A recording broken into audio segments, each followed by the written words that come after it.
declining in this gutting of U.S. support for the continent. With aid, they say, there has been substantial political meddling and resource exploitation that has demeaned and sidelined African empowerment and economic growth. So rather than trauma with the USAID cuts, there could be opportunity, they say. Today we're talking with Ambassador ARIKANA CHIHOMBORI QUAO, a medical doctor and former permanent representative of the African Union to the United States. Ambassador, it is terrific to have you with me in stage here in studio. Let me just ask you, if I look through the USAID programs, some of which have been cut off, in Congo there's an aid group, Action Against Hunger. This is they're treating tens of thousands of malnourished children. In Ethiopia, food assistance stopped for more than 1 million people, as we've seen these AID cuts go into force, really across the board with very, very few waivers. How is Africa feeling this moment? Do you... Yeah. So, today I want to do something different. I want you to join me by watching the news. This is Al Jazeera. And that lady there is Dr. Chihombori QUAO. I've featured her here before, but I want you to listen to this one, because this one is about the USAID and the effect, the cause and effect, and what is happening, what they do, and the rest of it. So without further ado, let's get back into it. This is as a story of tragedy, or is there something else that we need to be looking at? I think there's something else we need to be looking at. Yeah. There is need for readjustments. There is need for realignment. We need to understand the real reason why USAID is in Africa. The real reason. And not just USAID, but other NGOs. Yeah. You look at DFID, which is the British equivalent, and many other smaller ones. Their sole purpose was to act as if they're coming to rescue Africa. They're coming to fill in the gaps in government services, gaps in education, gaps in healthcare, gaps in humanitarian services. They're coming in the guise of addressing issues to do with human rights, issues to do with environmental protection and social justice. They are coming in claiming that they're introducing grassroots initiatives that are going to help the people. And so they use that as a way to go into the most remote parts of Africa. They're talking about government advocacy. When you look at it on paper, it all looks really good. But they're actually wolf in sheep's clothing. They are using that open access, sounding humanitarian, to constantly destabilize governments.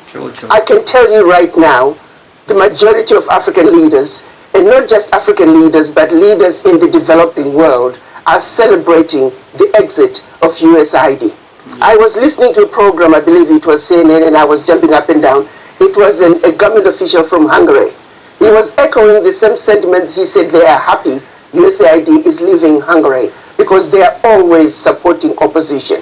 Their form of government advocacy is supporting whoever can keep the government in a turmoil. So, Ambassador, let me just jump in here for you. This is a message that I don't think many Americans hear. I think many Americans believe, not all of them, but many of them believe that AID was essentially set up for philanthropic reasons, for dealing with the HIV/AIDS crisis, dealing with the various instabilities in the region, dealing with infrastructure deficits. But you're saying that there was something else as part of that package, meddling. A major meddling agenda. Major meddling agenda. The majority of some of the workers, now the average USAID worker may not realize it, but quite a few of them are also operatives who are underground. And their major agenda is to destabilize governments, destabilize countries. If you think about it, their sole purpose, for example, filling in the gaps in healthcare and education. Where is the change? Show me one country that USAID was in and education improved. Show me what country where USAID was in and healthcare improved. Not one. The social services they're bringing, it's peanuts. The American taxpayer needs to know the billions of dollars that are being given to USAID, a fraction is making it to the people. One of the highest profile medicine programs is PEPFAR, which both Republicans and Democrats here in Washington are really having outcries about. It was one of the signature programs of President George W. Bush try to respond to the HIV/AIDS epidemic in Africa. What's the view on that front? Let's look at what HIV/AIDS was used to do. We know of a program that was run out of South Africa where they actually were injecting people with the virus. That's why. The reason some... And that's one of the reasons why there is so much infection in South Africa. I'm not saying it. She's saying it. AIDS virus spread as rapidly as it did in Southern Africa. There were some very dirty games being played on African people. They were using Africans as guinea pigs for experimental activities. Even when you look at every aspect, they're using us as guinea pigs. Yes, there is some good, a percentage of some good, but not all of it is done with good intentions. You look at agriculture, they're destroying African agriculture by introducing those GMOs. You plant your seed in one season, your soil is finished. We used to have seeds that we can use from one season to the other. The introduction of GMOs through these agencies, USAID is one of them. We're destroying Africa in a massive way. A little good. Yeah, and this brother called Bill Gates is one of those persons who were going around different African countries and introducing these detrimental things. It's coming out, but by and large, the end result, they mean no good. They can turn around and give us an inventory and say, as long as you have been in Africa and also other parts of the world, show us your success rate. You claim... I was in Jamaica recently and we went to a cousin of mine, cornfield, to harvest some corn. And the corn that I was used to, or we was used to in Jamaica or in the Caribbean when I was growing up, is not there anymore. And if you see the corn that they bring in, it's not, you have to wait for them to go back and get seed. When we used to put our seed aside for the next season. So be careful of these GMO product they're bringing. Let's continue. Helping governments with education and healthcare. Show us your success rate. But I also turn around and say, African governments, why do you need this little aid to assist you in providing proper healthcare, proper education? The average African government can afford to provide those services for their people. I happen to have many friends that work for USAID, both in the field but also in Washington. And I have to tell you, I know that they believe that they're doing good, that they're trying to move the needle for those that are in desperate situations, in desperate conditions. I think it's very interesting to raise the question of what the other political purposes are. But as you sort of look at the scene now, the French are very big in aid programs, as you mentioned, the British, and also Chinese aid programs. Are all of these programs essentially power plays, and all of them need to be suspended? How do you see some of the other international programs in Africa now? Well, these are all underground covert operations. Why does Africa need them? Why do we need them? Africa has been the provider. If you look at Europe, Europe cannot survive without Africa. One situation that people don't realize, post-World War, when the US came up with the Marshall Plan, what they don't tell you is that the contribution through exploitation of African minerals was actually the biggest funder of the European Recovery Plan, ERP, aka the Marshall Plan. The US contributed $13 billion, which is now present day $175 billion, which, by the way, the American taxpayer must be paid back. Nobody's asking for that money back. But what they don't tell you is that Africa, through exploitation of its resources by the Europeans, was actually a much bigger contribution to the European recovery post-World War II. Nobody talks about that. Why does such a continent that did so much to help Europe recover continue to be so poor? Let's be realistic here. Let's not talk about peanuts. Africa does not need the aid. What we need is for those who are exploiting Africa to stop. Africa has everything it needs. If Africa could have contributed as much as it did to the recovery of Europe post-World War II, why wasn't Africa equally developed? So what happens next, Arikana? You and I have talked about this before, in the exploitation of minerals, of uranium, of cobalt, of nickel, etc., and many other rare earths, which is apparently very much on President Trump's mind, because we see the negotiation for rare earths with Ukraine. But you and I have talked about the artificially low prices and the fact that many economies in Africa don't participate in the gains and growth of the exploitation of those resources. What? As you talk about rare earth, I'm going to stop you for not too long. This is also the reason why Haiti is struggling. Haiti have rare earth, something called iridium. Check it out. It is a deeper story that is hidden, that no one is talking about, and that's Haiti. Let's continue, but we'll come back and deal with that another time.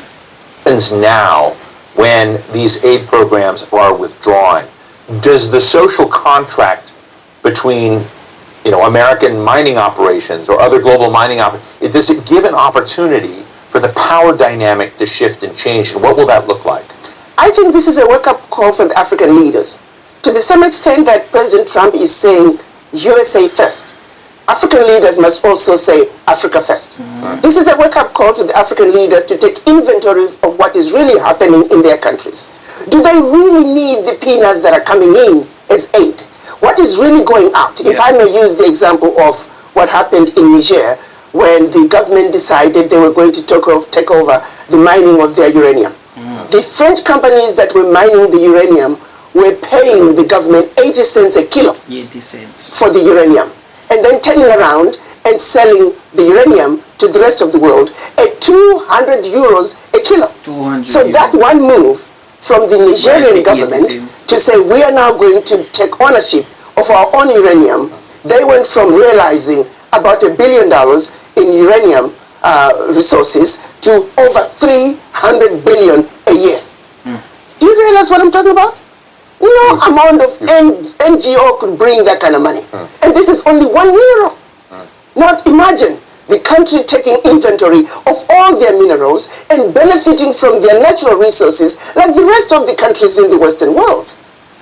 That is what African leaders need to look at. Do you see that in the horizon of African leaders right now? They're Do you see them? Who do you see as the standout winners of that kind of change? And who do you think is still chasing AID contracts? Let me tell you, we need to look at what's happening in Burkina Faso, Niger, and Mali. President Traoré is standing up. He is saying the natural resources in Burkina Faso, they belong to the people of Burkina Faso.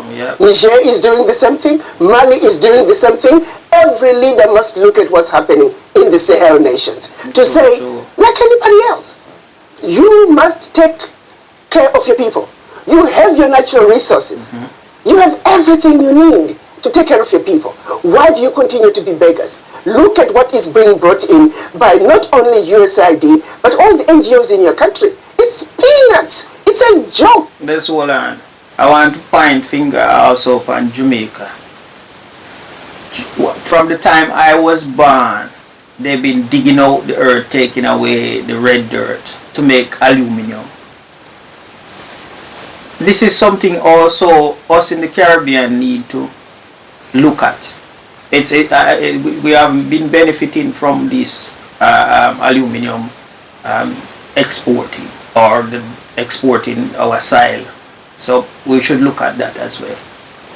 That the African leaders should continue to be beggars of peanuts when you are looking and allowing billions to get out of your country year in and year out, if not trillions, in natural resources that your people should be benefiting from. It is a wake-up call for African leaders to wake up and say, President Trump is saying, US first, America first. You too must say, your country first, because you have everything it takes. It is a joke. It is embarrassing to see I have not seen any African leader cry over USAID leaving.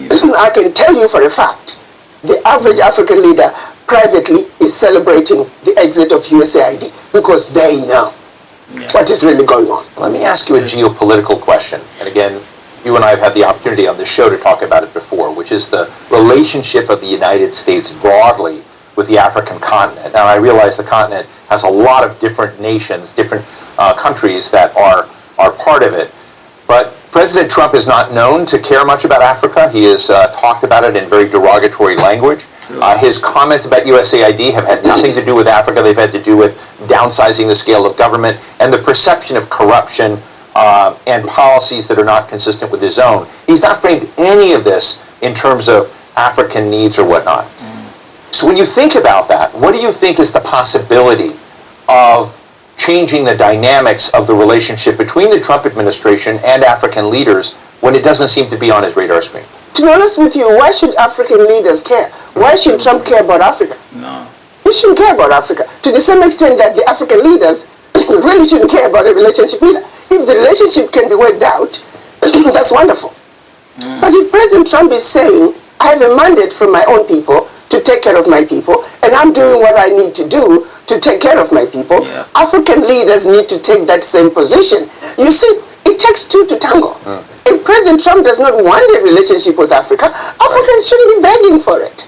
Are you with me? Do you think this will transmit to the way Africa deals with Europe, with France, with Germany? I'm hoping that this will translate into African leaders looking from within. Because they don't really need to keep looking outside. They have what it takes. It's a wake-up call, just like what happened during COVID. It was a wake-up call for African leaders to realize that you must begin to look within Africa to take care of yourself. When the chips were down, the world walked away from Africa during COVID. So that's a reality. No supplies were coming to Africa, Africans were not manufacturing anything, and African leaders were forced to look from within. This, I'm hoping, is another wake-up call where African leaders also begin to realize we must look from within. But let me underscore this. The average... Before she underscore, let me say this. A coming of a person like Trump, a lot of people might think it's a curse, but it's a blessing. And it's a blessing for the Caribbean and the African, the so-called black people, to now realize that we should not be waiting for people to do for us what we should be doing for ourselves. Leader and majority of leaders of developing world, I can tell you, they are celebrating the exit of USAID, and we hope that there will be exits of many other NGOs that are carrying out nefarious activities in Africa and anywhere else in the developing world in order to further the agendas of their governments, which is to continuously destabilize, divide, and conquer. To be quite candid, Ambassador, much of the world looks at the African continent as a gold mine, as a diamond mine, as a mine for precious materials and resources, which we've talked about. One of those other major powers, rising powers in the world, is China. China has huge stakes, and there's always been the narrative that America is not doing aid very well in Africa, that China is beating us. Bono would come out and say, hey, in all of the refugee camps and whatnot set up in Africa, even the tents say made in China, even though the United States may be providing the support. There's a lot of both criticism and acclaim for the fact that China has been involved in recent decades in helping Africa develop its infrastructure and whatnot, to position itself better in Africa than the United States and maybe Europe have with regards to resource agreements in Africa. So is China the next villain in the story? Well, again, my position is Africans must take a position and protect their turf. China wants to come and exploit Africa, they'll get away with it to the extent that Africans allow them. The United States wants to come and exploit Africa, they'll get away with it to the extent that the Africans will allow them. The question is, does Africa have an African position when they come to the negotiating table with the world? The answer right now is no. Africa must unite. Africa must speak with one voice, and Africa must go to the world stage with one voice, one agenda, one plan that the world will have to respond. But as long as Africa is going to the world as bitty little countries, as Togo, as Eswatini, as Guinea-Bissau, Africa is fighting a losing game.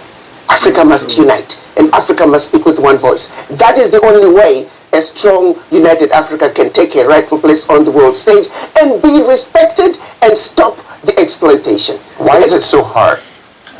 When you come to unity, I did a video about the unification of Africa. It looks like it's impossible, but it's doable. You could go and watch that video. You could start with the formula of East Africa and split it into 4 or 5 segments, which is East, West, North, South, and then Central. It is working in East Africa. They just need to make it better, and the SADC region, and do it like that. So ECOWAS. So just put it together and turn it into a country instead, and it will work. Trust me. I think it's a long history. If you go back to colonization, if you go back to the Christianity and how it was introduced, how we were trained to be subservient. In Africa, the rules of the game were the same. I think that what was done to brainwash black people around. And not to cut her as well, I would like to see the Caribbean used as well as part of Africa as the sixth region. So you have East, West, North, South, Central, and then the Caribbean, or those that is in the Central America as the sixth region. So that would be a part of it. Long before they even left Africa, we are still suffering from that legacy of colonization, the legacy of slavery, where the people in power, they themselves don't believe they can do it. We still have leaders who believe you can't make it unless you're working with white people. We have individuals who think only something brought in by white people is what's likely to succeed. With that kind of mentality, it is a very difficult battle.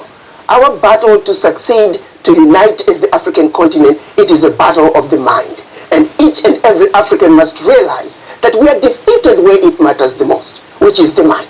Brainwashed to the core. Brainwashed to not believe in ourselves and what we can do as individuals. Wherein lies the problem. I won't call them nationalists, but our continentalists are those that are trying to, as you say, take stock of their situation and raise up Africa and their nations by their own bootstraps to be less dependent on external countries and investment and aid. Is that flavor beginning to take hold? Is that sort of leadership being, is it more and more evident, or do you think you have a big lift ahead? I think what's happening in the United States through President Trump is going to make them realize that this is what you need to do. You're going to have to pull yourself up by the bootstraps. That's what I was President Trump is saying, I have a mandate, America first.